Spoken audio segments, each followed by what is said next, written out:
Hola chiquillos, ¿cómo están? Muy buenos días, muy buenas tardes o muy buenas noches.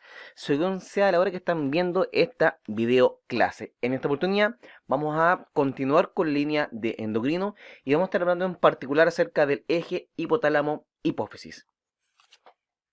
Como siempre vamos a dejar aquí expuesto y bien presentado los resultados de aprendizaje y cuáles son los contenidos que vamos a estar hablando el día de hoy. En este caso, la secuenciación del eje hipotálamo-hipófisis. Y como siempre me gusta partir, vamos a hacer una breve introducción. La hipófisis también se conoce como la glándula pituitaria y está ubicado justamente acá donde estoy mostrando en esta imagen. Se encuentra ubicada en la silla turca. Tiene un tamaño de cerca de 1 centímetro y pesa aproximadamente de 0,5 a 1 gramo. Se encuentra, a su vez, unida al hipotálamo por el llamado tallo hipofisiario. Y desde el punto de vista fisiológico, esta hipófisis se va a dividir en tres grandes segmentos. En el lóbulo anterior, que es aquel que da hacia adelante, también conocido como la adenohipófisis, y también tenemos una parte o lóbulo posterior, que se conoce habitualmente como la neurohipófisis. También tenemos un segmento que se llama la parte intermedia, sin embargo, esta parte intermedia es muy poco desarrollada en la especie humana. Hablemos ahora acerca del hipotálamo. El hipotálamo es la glándula que controla la función del hipófisis, ya sea en su segmento anterior, que es la adenohipófisis, o en su segmento posterior, que es la neurohipófisis. ¿Cómo funciona este hipotálamo? Este hipotálamo recibe información desde el sistema nervioso a partir de los núcleos amigdalianos, de la concentración de nutrientes, de la concentración de electrolitos plasmáticos, de la concentración de agua, de la presencia de hormonas, etcétera, etcétera, etcétera. Sin embargo, vuelvo a insistir, va a ser el hipotálamo el que va a estar controlando la función de la hipófisis, tanto a nivel de la hipófisis anterior como de la hipófisis posterior. Hablemos entonces, en primera instancia, de cómo el hipotálamo controla al lóbulo anterior, es decir, la adenohipófisis. Y esto lo hace a través de la secreción de hormonas o factores de liberación o inhibición hipotalámica, que quiere decir que el hipotálamo le va a entregar a la adenohipófisis hormonas que estimulan su funcionamiento o hormonas que inhiben su funcionamiento. Pero también aparece otra pregunta: ¿cómo y de qué manera el hipotálamo hace llegar sus respectivas hormonas hasta la adenohipófisis? A través de los vasos del sistema porta hipotalámico hipofisiario. ¿Qué significa esto? El sistema porta hipotalámico hipofisiario se refiere a la vascularización que tiene la hipófisis.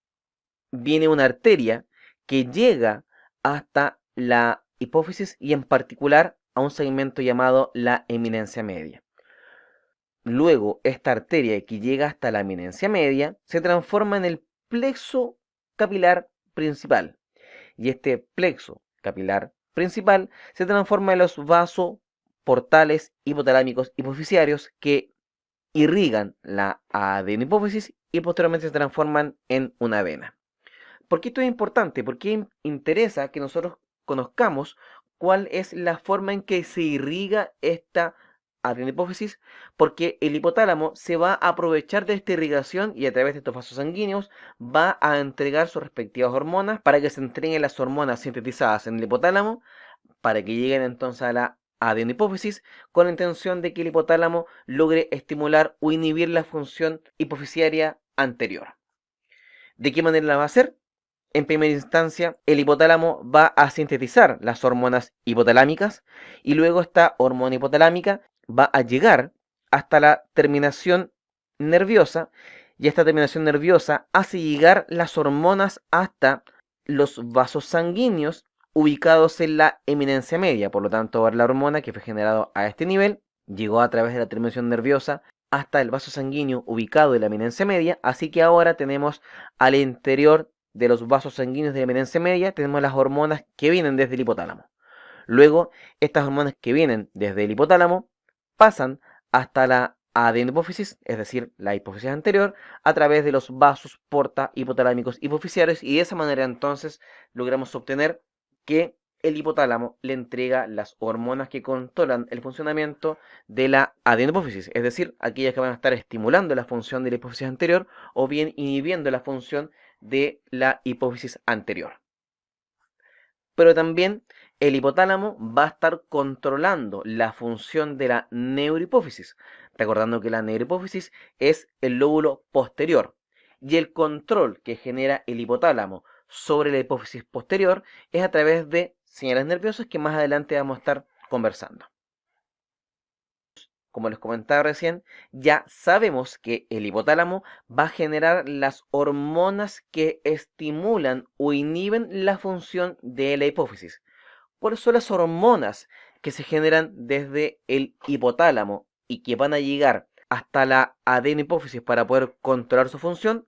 Va a llegar desde el hipotálamo a la adenohipófisis la tiroliberina, también conocida como la hormona liberadora de tirotropina, también conocida como la TRH. También desde el hipotálamo a la adenohipófisis va a llegar la corticoliberina, también conocida como la hormona liberadora de corticotropina, conocida como la CRH. También vamos a encontrar la somatoliberina, que es la hormona liberadora de la hormona de crecimiento, conocida como la GHRH. Y si vemos la somatoliberina, se encarga de fomentar la liberación de la hormona de crecimiento. También vamos a ver que otra hormona que sale desde el hipotálamo y que llega hasta la adenohipófisis es la somatostatina. Y la somatostatina es la hormona inhibidora de la hormona de crecimiento, conocida como la GHIH. Por lo tanto, aquí podemos ver un tipo de hormona en particular, que es la somatostatina, que inhibe el funcionamiento de la adenohipófisis. También vamos a ver que aparece la gonadoliberina, también conocida como la hormona liberadora de las gonadotropinas, conocida como la GnRH. En este caso, la gonadoliberina fomenta el funcionamiento de la adenohipófisis para la producción de las hormonas que van a estar favoreciendo la función de las gónadas. Y también tenemos que a partir del hipotálamo y llega hasta la adenohipófisis la hormona inhibidora de la prolactina, la PIH, que como dice su nombre, se encarga de inhibir la producción de prolactina.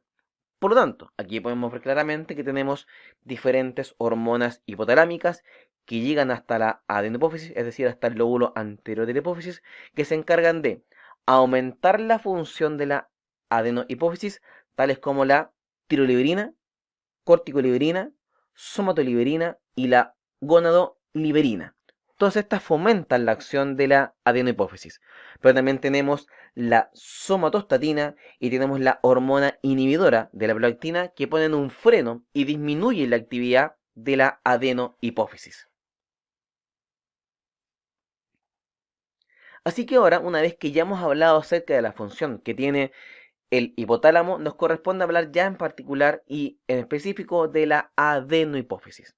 Como sabemos, la adenohipófisis se encuentra en la cara anterior de la hipófisis y se va a encargar de, primero, estar recibiendo las hormonas que son las tiroliberina, TRH, corticoliberina, la CRH, somatoliberina, la GHRH, somatostatina, GHIH, gonadoliberina, GnRH y la hormona inhibidora de prolactina, que es la PIH, que les recuerdo que lo acabamos de ver, se refieren a las hormonas que salen desde el hipotálamo y que llegan hasta la hipófisis anterior.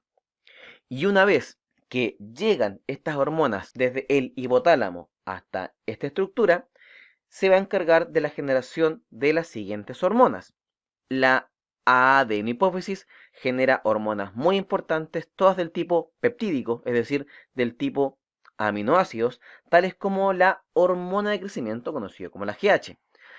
La GH tiene como acción desarrollar los tejidos a través de favorecer la síntesis proteica y la diferenciación celular.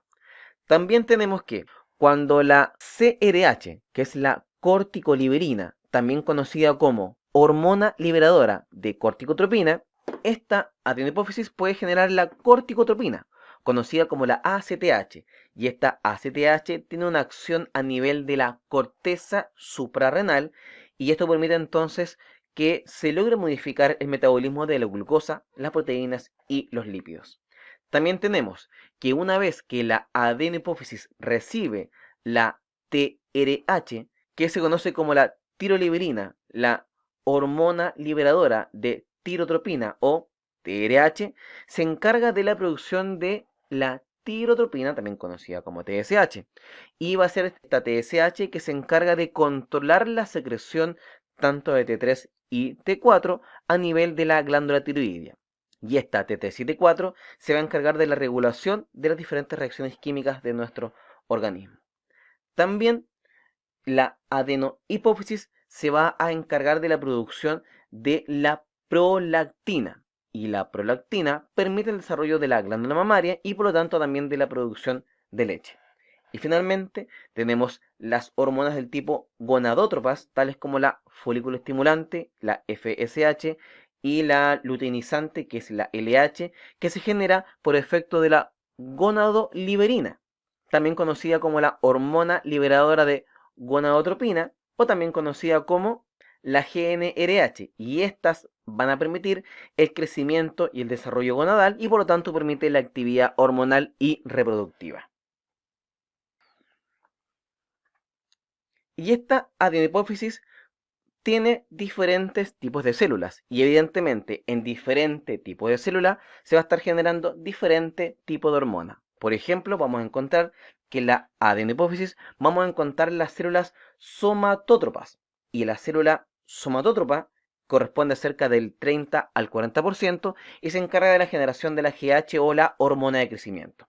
También tenemos las células del tipo corticótropas, que representa cerca del 20%, que se encarga de la generación de la ACTH, que recordemos que es aquella que va a salir desde la adenohipófisis en dirección a la corteza suprarrenal de la glándula suprarrenal. También tenemos las células del tipo tirótropas, que representan cerca del 3 al 5%, que se encarga de la generación de la TSH, que la TSH es la hormona que va a salir desde la adenohipófisis hasta la glándula tiroidea, para que la glándula tiroidea genere T3 y T4 posteriormente. También tenemos las células del tipo gonadótropas, que representan cerca también del 3 al 5% y que se encarga de la síntesis de la LH o la FSH, que es la hormona folículo estimulante o la hormona luteinizante, que va y permite el crecimiento gonadal. Y también tenemos las hormonas del tipo lactótropas, que se encargan de la producción de la prolactina. Aquí no hace falta nada más que ver este resumen esquemático de lo que significa entonces la función que tiene la adenohipófisis, de las hormonas que genera y en qué lugar genera su efecto. De todas las hormonas que recién estuvimos conversando, de la ACTH, de la TSH, de la LH y la FSH, y también en conjunto con la prolactina, también hay una hormona que se llama la hormona de crecimiento.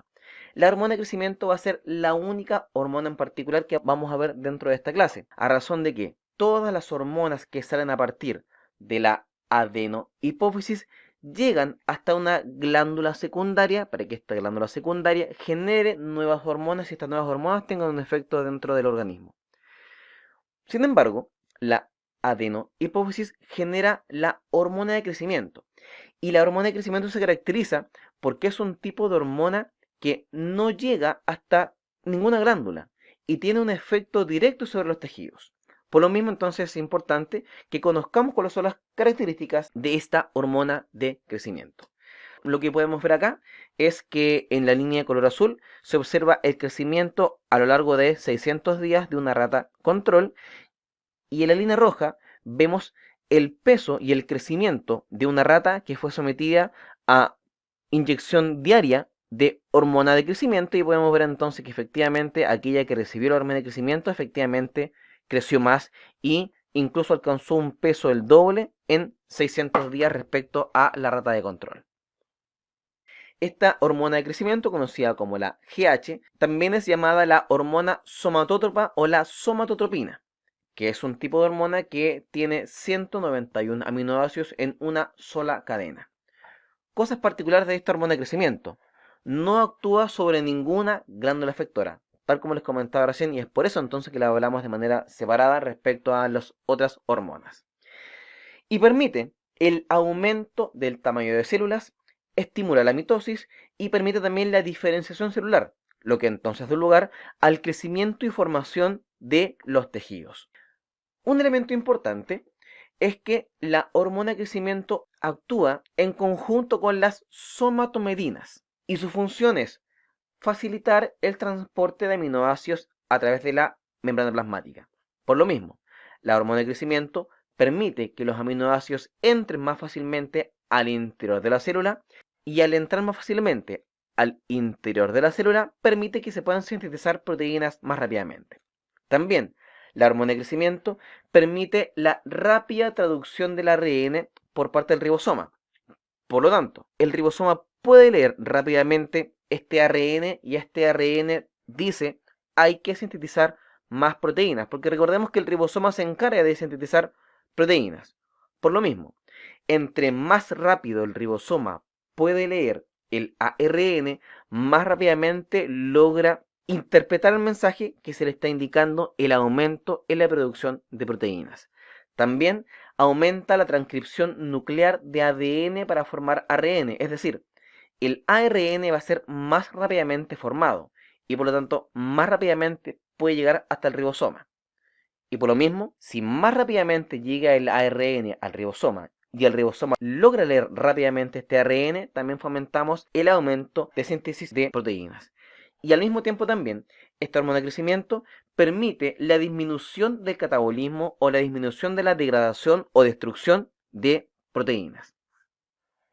Por lo tanto, en términos muy generales, vamos a ver que la hormona de crecimiento tiene como función aumentar e incrementar la síntesis de proteínas y disminuir la destrucción de las proteínas. También esta hormona de crecimiento favorece el uso de grasa como fuente de energía, lo que entonces permite una mayor acumulación proteica en la masa muscular, haciendo que aumente la masa muscular. También reduce el uso de carbohidratos, lo que entonces conlleva a que hay una menor captación de glucosa por parte del músculo esquelético y por parte del tejido adiposo. Hay una mayor producción de glucosa a nivel hepático y hay una mayor secreción de insulina.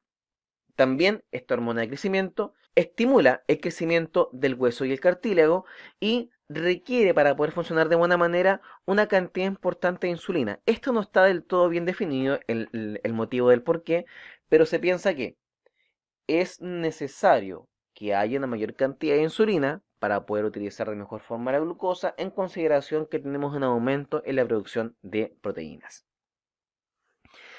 En términos muy generales, esta hormona de crecimiento tiene dos grandes picos dentro del día. El primer gran pic se da cuando tenemos un ejercicio altamente intenso. Entonces, uno puede entender que a mayor cantidad de actividad física, mayor liberación de hormona de crecimiento y por eso entonces que se dice, esta vez hablado desde el punto de vista de la fundamentación científica, de por qué los niños tienen que hacer ejercicio para poder fomentar su crecimiento. También observamos que el segundo pic de liberación de esta hormona de crecimiento se da aproximadamente cerca de 2 a 4 horas posterior al inicio del sueño. Por lo mismo también es importante que los niños que están en desarrollo, que están en crecimiento, se puedan dormir temprano, porque entre más temprano se puedan dormir, mayor tiempo va a estar en descanso y por lo tanto más fácilmente va a ser que podamos encontrar un alza de la hormona de crecimiento que entonces pueda favorecer el crecimiento como tal. Y dentro de esto vamos a ver que existen diferentes factores que estimulan o que pueden inhibir la secreción de la hormona de crecimiento. Los factores que estimulan la secreción de la hormona de crecimiento es el descenso de la glicemia, el descenso de ácidos grasos libres en sangre, el aumento de aminoácidos en sangre, la inanición o el ayuno, traumatismo, estrés o excitación, ejercicio, testosterona, estrógenos, sueño profundo en etapa 2 y etapa 4, hormona liberadora de la hormona de crecimiento, la grelina, que es la hormona secretada por el estómago antes de las comidas, y los factores que van a estar inhibiendo la secreción de la hormona de crecimiento es el incremento de glicemia, el incremento del ácido graso libre en sangre, el envejecimiento, obesidad, hormona inhibidora de la hormona de crecimiento, conocida como la somatostatina, que lo estuvimos comentando recién, la hormona de crecimiento exógena o la inyección de hormona de crecimiento, y la somatomedina, que es el factor de crecimiento similar a la insulina. Pero recordemos también que nosotros tenemos el segmento posterior o lóbulo posterior de la hipófisis, que es llamada la neurohipófisis. En relación a la hipófisis posterior, también conocida como la neurohipófisis, hay que considerar que está conformada por pituicitos. Y estos pituicitos son células similares a las células gliales, pero que no tienen una función que es de transmisión eléctrica, sino que van a servir solamente como sostén para las fibras nerviosas terminales y para terminaciones nerviosas.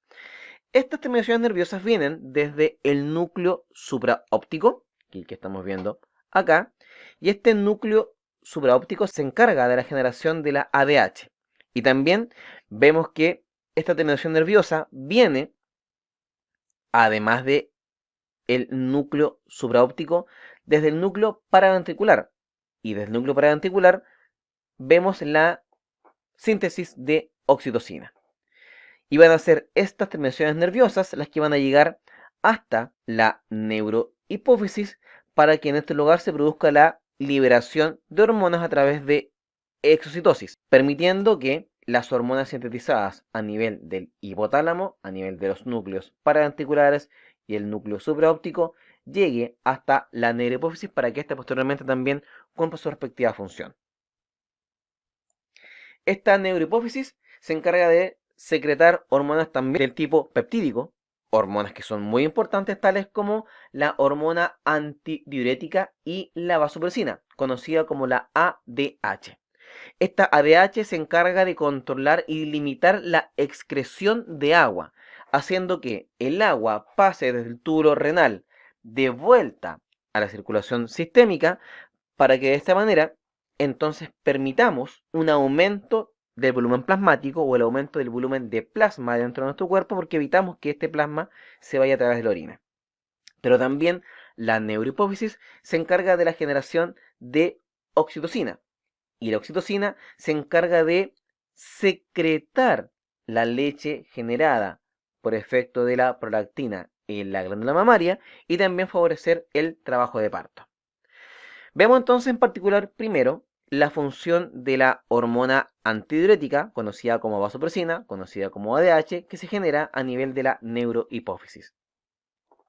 Esta vasopresina, como les comentaba recién, se encarga de reducir la excreción renal de agua. ¿Y cómo lo hace? A través de aumentar la permeabilidad del conducto renal, lo que hace que sea más fácil que el agua se devuelva desde el túbulo renal en dirección al vaso sanguíneo, haciendo entonces que esta orina eliminada sea muy concentrada. ¿A razón de qué? A razón que es una orina que tiene poca agua, porque el agua se pasó del túbulo renal, se devolvió a la circulación sistémica. Y para que ocurra esto, hace falta que esta ADH llegue hasta el receptor de ADH para que se active la adenilato ciclasa. Y esta adenilato ciclasa pueda producir el aumento del AMP cíclico en el citoplasma de la célula del túbulo renal. Y al aumentar el AMP cíclico en el citoplasma de la célula del tubo renal, aumenta el espacio permeable del agua y por lo tanto permite que el agua pase desde el túbulo renal de vuelta a los vasos sanguíneos para que entonces aumente el volumen plasmático. ¿Y cuáles son los elementos que van a estar fomentando la aparición de esta vasopresina? Recordando que la vasopresina entonces logramos entender que tiene un efecto vasoconstrictor porque permite el aumento de la presión arterial. Se va a activar cuando tenemos una disminución del volumen sanguíneo. Por lo mismo entonces vamos a querer que el agua se devuelva a la circulación sanguínea para que aumente la presión arterial. También cuando tenemos una disminución de la presión intraauricular o una disminución de la presión de sangre dentro de la aurícula, es decir, el corazón interpretaría que le está llegando menos sangre. También disminución de la distensión de los baroreceptores, que en el fondo son los receptores o sensores de presión dentro del cuerpo. Si baja el estímulo que le llega, entonces el cuerpo interpreta que está la presión baja. Y también el aumento de la osmolaridad en el LEC. ¿Qué quiere decir esto? Quiere decir que en caso que el cuerpo detecte que hay una gran cantidad de solutos en una escasa cantidad de volumen, entonces el cuerpo detecta que hace falta volumen, va a querer devolver el agua que está a punto de eliminar a través de la orina, la devuelve a la circulación sistémica por efecto del funcionamiento de la vasopresina. También tenemos que hay otra hormona que sale desde la neurohipófisis, que es la oxitocina. Esta oxitocina tiene como función la contracción del útero gestante y por lo mismo aumenta su síntesis y su liberación en el último trimestre del embarazo y es estimulada por la estimulación del cérvix. Pero también la oxitocina se encarga de favorecer la expulsión de leche, a razón de que la succión del pezón estimula el núcleo hipotalámico y desde el núcleo hipotalámico la oxitocina llega hasta la neurohipófisis y la neurohipófisis libera esta oxitocina al torrente sanguíneo. La oxitocina llega a través de la sangre a la célula mioepitelial, que es un tipo de célula muscular que rodea la glándula mamaria, hace que se contraiga esta célula muscular que rodea a la glándula mamaria, favoreciendo entonces la salida de la leche. Además también la oxitocina se conoce habitualmente como la hormona del amor porque es la que favorece entonces el apego entre madre e hijo. Eso entonces, chiquillos, en cuanto a lo que significa la clase del eje hipotálamo-hipófisis, recordando siempre que estamos hablando de elementos que logran orientarnos respecto al funcionamiento de esta estructura. Sin nada más que decir, chiquillos, no me queda más que despedirme y desearles que estén muy bien. Chao.